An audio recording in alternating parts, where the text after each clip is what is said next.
এমন কাম করে মানুষ এই বয়সে, সি সি সি কয় আমি এটা বিয়ে করছি, ধরা খাইলে কয় আমার দ্বিতীয় স্ত্রী, ধরা খাইলে দ্বিতীয় স্ত্রী। এখন যদি সত্যি সত্যি কেউ দ্বিতীয় স্ত্রী নিয়ে রিসোর্টে ধরা খায়, মানুষ আর বিশ্বাস করবো না। উনি যেই কাম করছে 75 বছর বয়সে, এটা যদি জান্নাতে সবার আগে যারা যায় তাদের দলের এই অবস্থা যদি হয়, তাহলে অন্য জেলার কি অবস্থা। আমাদের মাননীয় স্বরাষ্ট্রমন্ত্রী মহোদয় এই চট্টগ্রামেরই সন্তান, তিনি একটা কথা বলেছিলেন, আমি তিনার কথাটা কোট করতে চাই, বলবো? তিনি বলেছিলেন ফখরুল ইসলাম ইসলাম নয়, ফখরুল ইসলাম ইসলাম নয়। বিএনপির মাননীয় মহাসচিব মহোদয়, ওনার নাম হলো ফখরুল ইসলাম সাহেব, ওনাকে মেনশন করে বলেছিলেন ফখরুল ইসলাম ইসলাম নয়। পরবর্তীতে আবার নতুন করে আবার অ্যাড করেছিলেন যে নুরুল ইসলামও ইসলাম নয়, এটা একটা ব্যক্তির নাম। ফখরুল ইসলামও ইসলাম নয়, নুরুল ইসলামও ইসলাম নয়। এইভাবে তিনি সুন্দর করে সাজিয়ে স্বরাষ্ট্রমন্ত্রী মহোদয় তিনি বলেছিলেন জামাত ইসলামীও ইসলাম নয়, এটা একটা রাজনৈতিক দল, এটা একটা কি রাজনৈতিক দল। ইসলাম ভিন্ন জিনিস, ইসলামের অন্তর্ভুক্ত আমরা সবাই, যারা যেই দলই করেন করেন, কিন্তু ইসলামটা আপনাদের নিজেদের দল দিয়ে মাপবেন না, যে আমার দল যারা করে তারাই মুসলমান, আর নাইলে আর মুসলমান নাই, এইভাবে মাপবেন না। সবাই মুসলমান হন, ইসলামের অন্তর্ভুক্ত থাকেন। তো স্বরাষ্ট্রমন্ত্রী মহোদয়ের এই কথাটা আপনি দেখেন, এখন মাপ দেন। একটা দায়িত্বশীল ব্যক্তি, বাংলাদেশের জাতীয় মহান সংসদের একজন পার্লামেন্ট মেম্বার, তিনি যদি এই কাহিনী করে, বয়স 75, এই বয়সে যদি এই কাহিনী করে, যুবক বয়সে কি করছে? তারা ইসলাম কায়েম করবে, ইনসাফ কায়েম করবে, এটা বিশ্বাস করার মতো? আমার বাবাই মুক্তিযোদ্ধা, দাদায় মুক্তিযোদ্ধা, আমার বংশের মধ্যে অতজন মুক্তিযোদ্ধা, তারা যুদ্ধের সময় মারা গেছে, পরে দেখা গেল বাবা এখনো মরছে না, জীবিত আছে। এগুলি কি আমরা বলছি? তারা বলছে।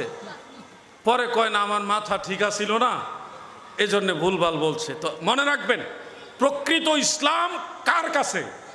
সঠিক ইসলাম হলো আল্লাহর ওলিদের কাছে। কার কাছে? আল্লাহর ওলিদের কাছে। ওলিয়া উলিয়া যারা, তারা মানুষদেরকে নিঃস্বার্থে ইসলামের শিক্ষা দেয়, দীক্ষা দেয়। হযরত শাহজালাল ইয়ামিনী মুজাররাদি রহমতুল্লাহ আলাইহি থেকে শুরু করে শাহ সুলতান কমরুদ্দিন রুমি, শাহ মাখদুম রূপুস, খাজা খান জাহান আলী, চট্টগ্রামের 12 আউলিয়া, হযরত শাহ মোহসেন আউলিয়া সহ অসংখ্য আউলিয়া কেরাম এই চট্টগ্রামের জমিনে আছে। সেই আল্লাহর আউলিয়ারা যে ইসলাম শিক্ষা দিয়েছে, ওটা হলো মূল ইসলাম। আর এই মূল ইসলামকে মুছে দিয়ে যারা নতুন ইসলাম আনে, এগুলি আমদানিকারক। এগুলি কোনোটার আবিষ্কার হয়েছে ইন্ডিয়াতে, কোথায় কোনোটার আবিষ্কার হয়েছে পাকিস্তান থেকে, কোনোটা হয়তো অন্য কোনো কান্ট্রি থেকে।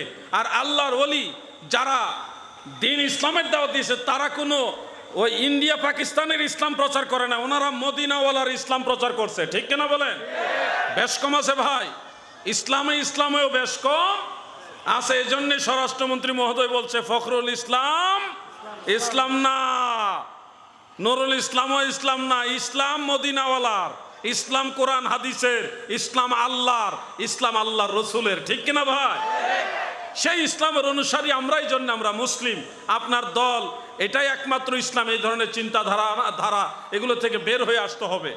আর এগুলি নিয়ে কথা বলতে খারাপ লাগে, মানে জবানের মধ্যে একটা কেমন জড়তা আসে, কথা বলতে নিষেধ করে কে যেন। এগুলি বলো না, আমাদের মুখে এগুলি মানায় না, কিন্তু লজ্জা লাগে। গোটা জাতির সামনে ইসলাম নামদারি, মুসলিম নামদারি জিনিসটাকে, ইসলামটাকে, মুসলমানদেরকে কোথায় নিয়ে পৌঁছাইতেছে তারা। আল্লাহ তাদেরকে বোঝার মতো জ্ঞান দান করুক, আমিন বলেন। এদের জন্য দোয়া করতে এখন খারাপ লাগে, এই ধরনের মানুষের জন্য দোয়া করতেও খারাপ লাগে। আল্লাহ হেদায়েত দান করুক।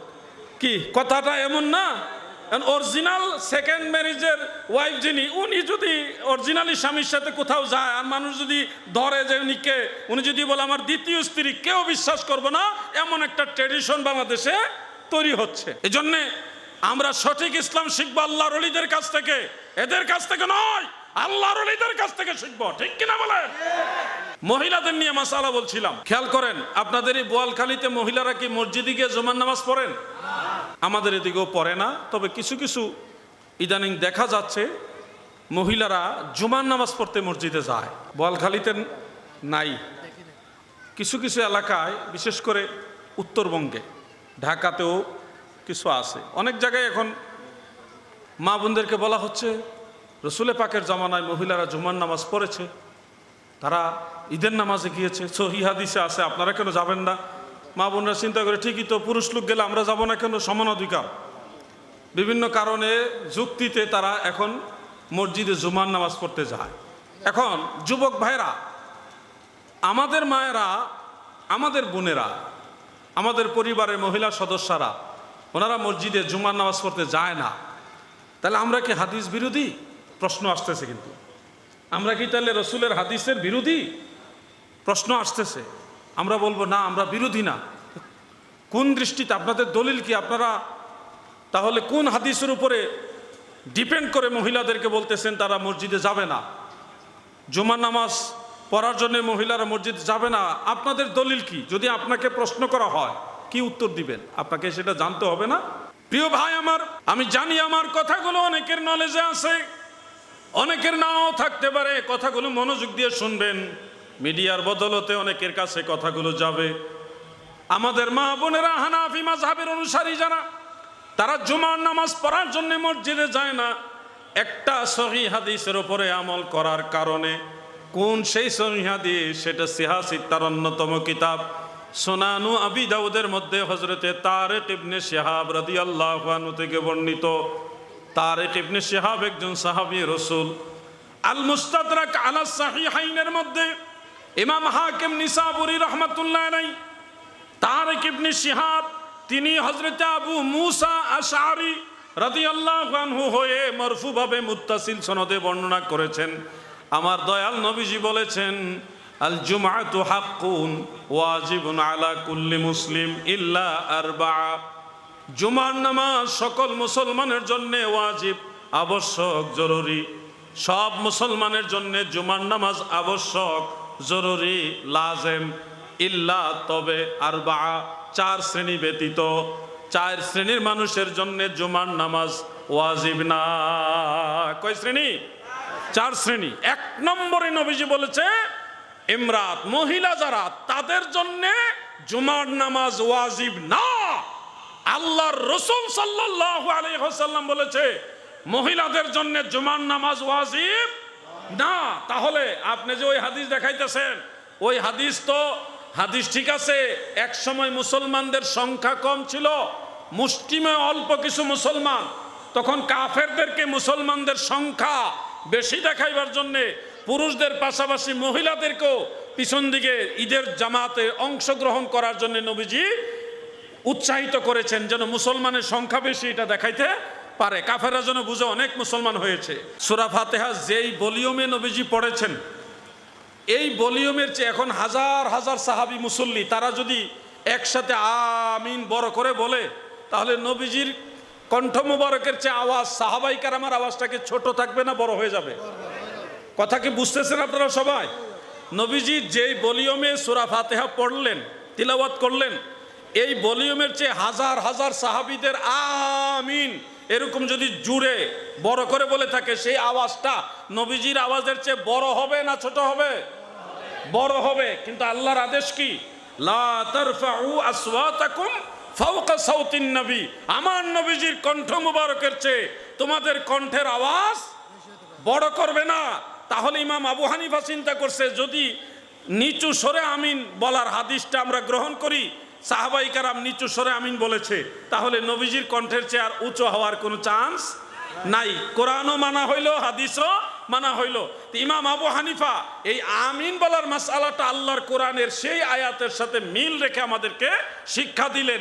অন্যান্য মাযহাব শুধু হাদিস দিয়ে মাসালা দিয়ে দিয়েছে, আর আমাদের মাযহাবের ইমাম তিনি কোরআনের আয়াত এবং হাদিস দুইটাকে সমন্বয় করে মাসালা দিয়েছে। এই জন্য এটা হলো সর্বোত্তম, সর্বশ্রেষ্ঠ। মারহাবা বলেন।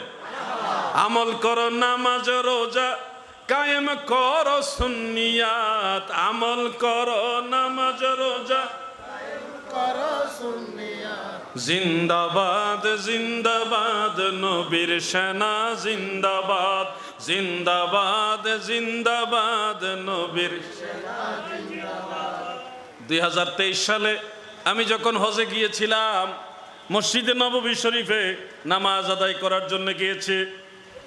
একটু আগে ভাগে চলে গেছি যেন সামনের দিকে বসা যায়।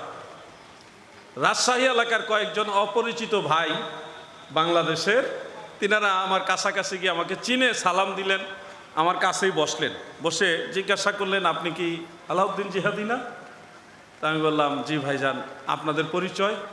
যে আমরা অমুক এলাকা, রাজশাহী এলাকার পরিচয় দিচ্ছেন। ওনাদের নাম এগুলিও বলছে, কিন্তু আমার খেয়াল নাই। জিহাদি সাহেব, আপনি তো অনেক ভালো ওয়াজ করেন দেশে, আমার একটু আবার খুশি করার জন্য কিছু বিশেষণ যুক্ত করতেছে। হ্যাঁ, অনেক সুন্দর ওয়াজ করেন, ভালো ওয়াজ করেন, আমাদের একটা প্রশ্নের উত্তর দেন। আপনি তো অনেক প্রশ্নের উত্তর দেন, আমাদের একটা প্রশ্নের উত্তর আপনি দেন। কি প্রশ্ন বলেন ভাই, আমার জানা থাকলে আমি বলবো।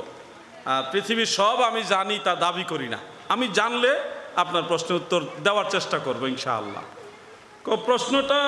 প্রশ্নটা হলো, আপনারা তো মাযহাব মানেন হানাফি মাযহাব। তো হানাফি মাযহাবে আমাদের বাংলাদেশে তারা তো একামতের বাক্যগুলি দুইবার বলে। হাইয়া আলাস সালাহ, হাইয়া আলাস সালাহ, হাইয়া আলাল ফালাহ, হাইয়া আলাল ফালাহ, দুইবার বলে না? তো মদিনা শরীফে, মক্কা শরীফে তো মুয়াজ্জিন সাহেব একবার একামত বলে। হাইয়া আলাস সালাহ, হাইয়া আলাল ফালাহ একবার বলে। এখন জিহাদি সাহেব, প্রশ্ন হলো, বাংলাদেশে যারা হানাফি মাযহাব মানে আর একামতের বাক্য দুইবার বলে, ওইটা সহি না মদিনা শরীফে যা একবার বলে এটা সহি? কোনটা সহি? আমি তখন বললাম, মদিনা শরীফে যেটা করে এটা সহি।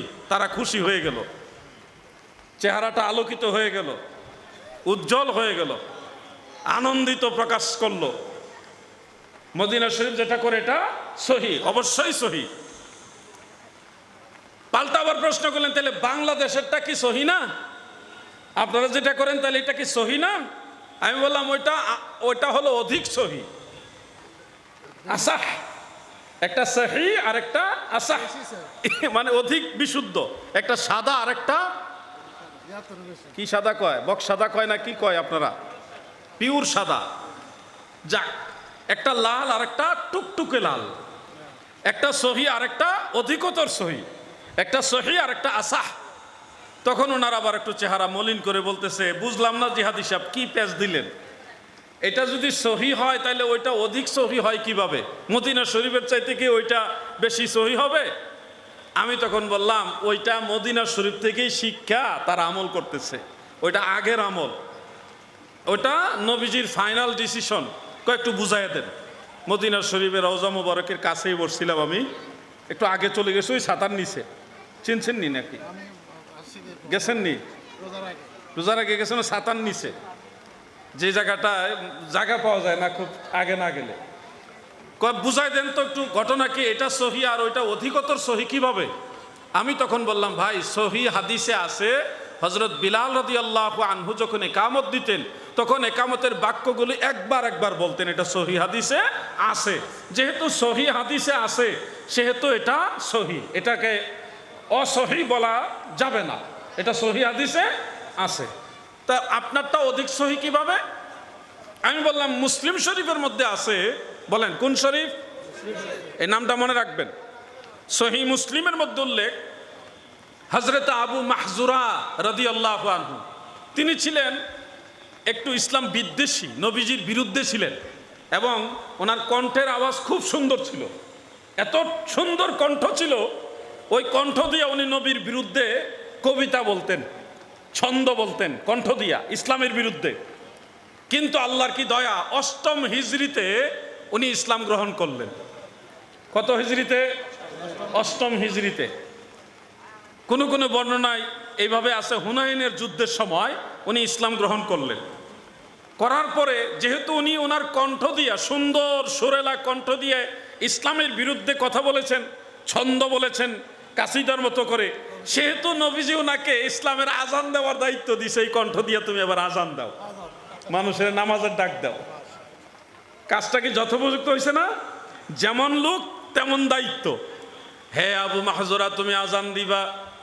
ওনার কণ্ঠ বড় সুন্দর কণ্ঠ। এই আবু মাহজুরা রাদিয়াল্লাহু আনহু কিভাবে আজান দিবে? মুসলিম শরীফ উল্লেখ, আমার নবীজি, দয়ার নবী, মায়ার নবী, নিজে একামত এবং আজান ওনাকে শিখাইছেন, এবং একামতের বাক্যগুলি দুইবার করে বলার শিক্ষা আমার দয়াল নবীজি দিয়েছেন। এই জন্যে ওই 8ম হিজরির পর থেকে হজরতে বেলাল রাদিয়াল্লাহু আনহু এবং আবু মাহজুরা এবং অন্যান্য মুয়াজ্জিন যারা ছিল, তারা সবাই 8ম হিজরির পর থেকে একামতের বাক্য দুইবার করে বলেছেন। এটাই ছিল সর্বশেষ আমল। এটার উপরই হজরত বেলাল ইন্তেকাল করেছে।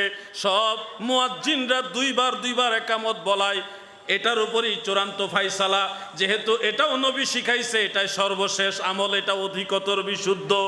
আর একবার ওইটাও সহি হাদিস আছে, ওইটা সহি। আর দুইবারেরটা হলো আসাহ, অধিকতর সহি। ভাই সাহেব আবার বুঝছেননি, এইভাবে তো কেউ বুঝায় বলে না। আমাদের এলাকায় যারা শায়েক আছে ওনারা শুধু বলে সহি হাদিসে আছে, একবার একামতের বাক্য বলতে হবে। কিন্তু আপনি যেভাবে ইতিহাস টান দিছেন, এইভাবে ইতিহাস টান দিয়া সহি হাদিসের আলোকে তো কেউ বলে না। তখন আমি বললাম এই জন্যেই তারা সুন্নি না আর আমরা সুন্নি, আমরা কোনোটা গোপন করি না। একবার একামতের কথা হাদিসে আছে, এটা তো আমিও বলে দিলাম, এতে কি আমাদের কোনো ক্ষতি হয়েছে? আমাদের জন্য আরো ক্লিয়ার হয়েছে যে ওইটা আমাদের বিরোধী না, ওইটার বিরুদ্ধে আমরা আমল করতেছি না, ওটাও ঠিক আছে। কিন্তু আমরা দুইবার কেন বলি, ওটার হাকিকতটা আমরা জানলাম, এবং এটা যে অধিকতর বিশুদ্ধ এটাও জানলাম। এটার নামই আহলুস সুন্নাহ ওয়াল জামাত। সুন্নিয়ত ভণ্ডামি করে না, সুন্নিয়ত ছলনার আশ্রয় নেয় না, সুন্নিয়ত খেয়ানত করে না, সুন্নিয়ত পবিত্র দল। ঠিক কিনা বলেন?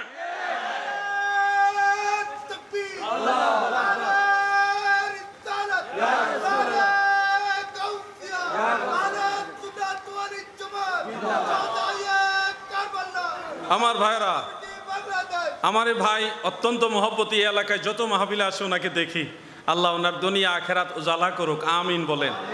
আজকে কি আনছেন না কি জানে খাওয়ান, সব সময় আনছে? হ্যাঁ, তো আমার দিবেন, 2 প্যাকেট দিবেন, আমি কিনে নেব আপনার থেকে, এবং বকশিসও দিব ইনশাল্লাহ আলাদা। মাওলানা ইকবাল হোসেন হুজাইবি আপনি অবসর করে ওনার থেকে কিনবেন, এটার নাম জানে কি, পপকর্ন কিনবেন 500 টাকা দিয়ে ওনার কাছ থেকে। ঠিক আছে, 2টা নিবেন। রাত্রে রাস্তায় লাগবো, আমরা সারা রাত আবার রাস্তায় থাকতে হবে, তো কাজে লাগবো ইনশাল্লাহ। তো আসেন আমরা একটু দুরূদ শরীফ পড়ি, তারপরে মাযহাবের আলোচনা মনোযোগ দিয়ে শুনতে হবে। এটা কঠিন সাবজেক্ট, এটা যুগের চাহিদা অনুযায়ী আলোচনা, আমি কাহিনী বলতেছি না।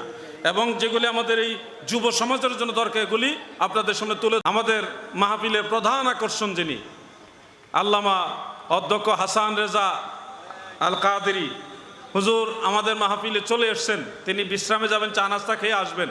ওনার সম্মানে আমরা সবাই মিলে একটা তাকবীর দেই।